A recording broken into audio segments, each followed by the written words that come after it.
Sejak berhenti dari kejuaraan, Aderai lebih memfokuskan diri dalam pengembangan fitness dan olahraga binaraga di Indonesia. Aktivitas-aktivitas yang ia tekuni berhubungan erat dengan dunia kebugaran. Ia pun berusaha mengisi keterbatasan informasi mengenai apresiasi dan cara menjalankan gaya hidup yang sehat melalui fitness. Ia pun merintis usaha dengan membuka pusat kebugaran. Bahkan, pusat kebugaran ini telah dikembangkan menjadi jaringan pusat kebugaran waralaba.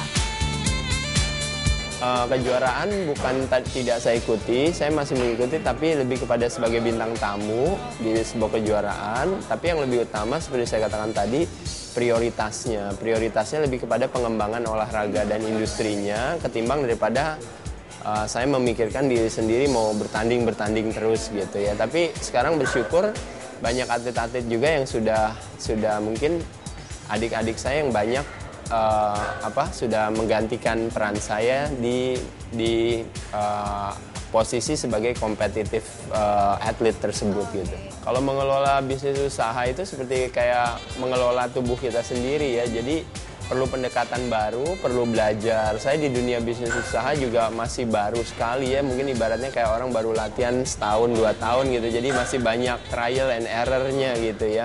Mesti coba sana sini ternyata salah ya. Tapi kembali lagi saya bersyukur dengan apa yang saya raih saat ini. Saya berharap mungkin ke depan bisa lebih baik. Ade juga menjalankan multi peran dalam upayanya memperkenalkan dan mempromosikan gaya hidup sehat kepada masyarakat. Di antaranya dengan menyelenggarakan event fitness dan kejuaraan binaraga, menjadi pembicara hingga bintang tamu dalam event binaraga.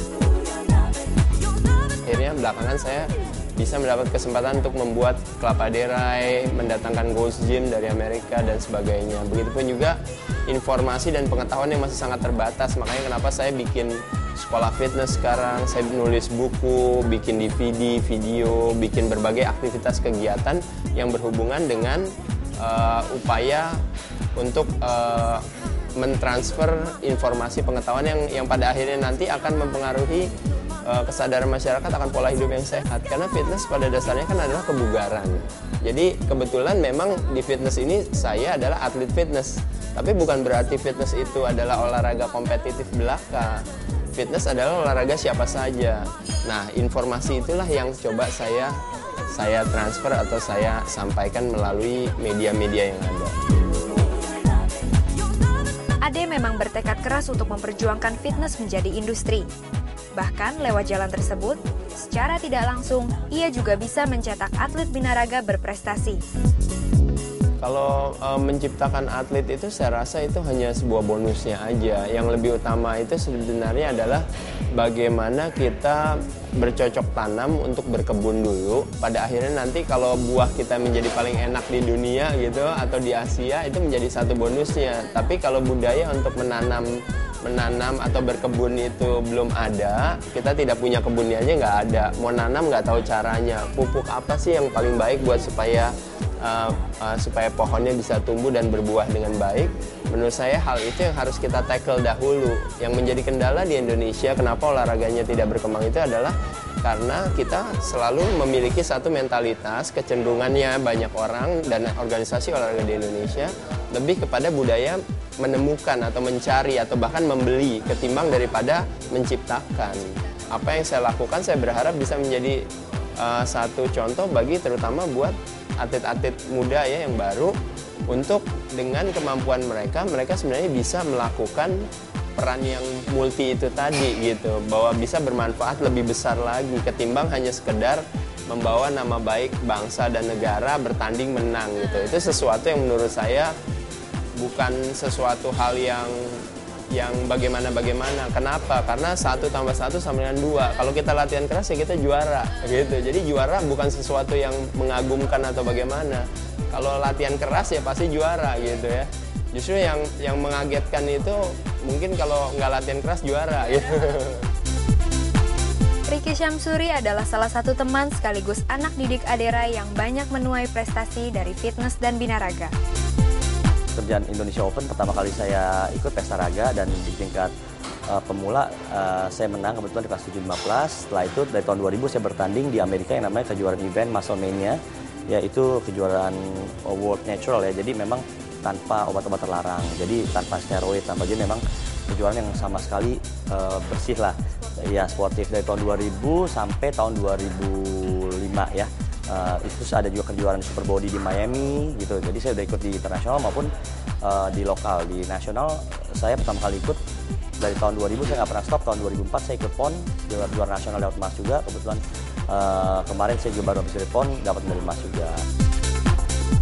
Menurut Ricky, Aderay adalah sosok yang konsisten dalam mengembangkan olahraga binaraga. Orang yang sangat low profile dan selalu ingin melihat orang-orang tuh maju, selalu arahkan bimbingan kita ke arah yang benar, yang positif, terutama di fitness industri ini yang mana memang tidak semua orang menyadari bahwa akan pentingnya gaya hidup sehat ini, dan tidak semua orang harus jadi binaraga, tapi arahnya aja sudah seperti itu. Jadi memang Adi itu sosok yang low profile, juga sangat sabar dan selalu menjadi pembimbing yang baik. Ya, bagi seorang Aderay, mempromosikan binaraga bagi masyarakat memang sesuatu yang ia prioritaskan.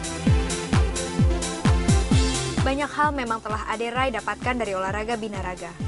Ia pun selalu mengucap syukur atas apa yang ia dapatkan selama ini. Kalau tanpa berkah ya dari Tuhan Yang Maha Esa, tentu sangat sulit ya kita bisa mendapatkan hal ini semua. Jadi saya rasa justru kekuatannya di sana ya, pada saat kita bisa mensyukuri apa yang kita dapat, dan kita juga selalu berusaha untuk disadarkan terus ya bahwa kita ini sebenarnya nggak punya apa-apa ya, kita ini semuanya sementara. Yang lebih utama saya rasa ke depannya adalah bagaimana intinya seperti tujuan dari hidup kita ya, coba berbuat baik dan harapannya ya bisa punya hidup yang bahagia ya.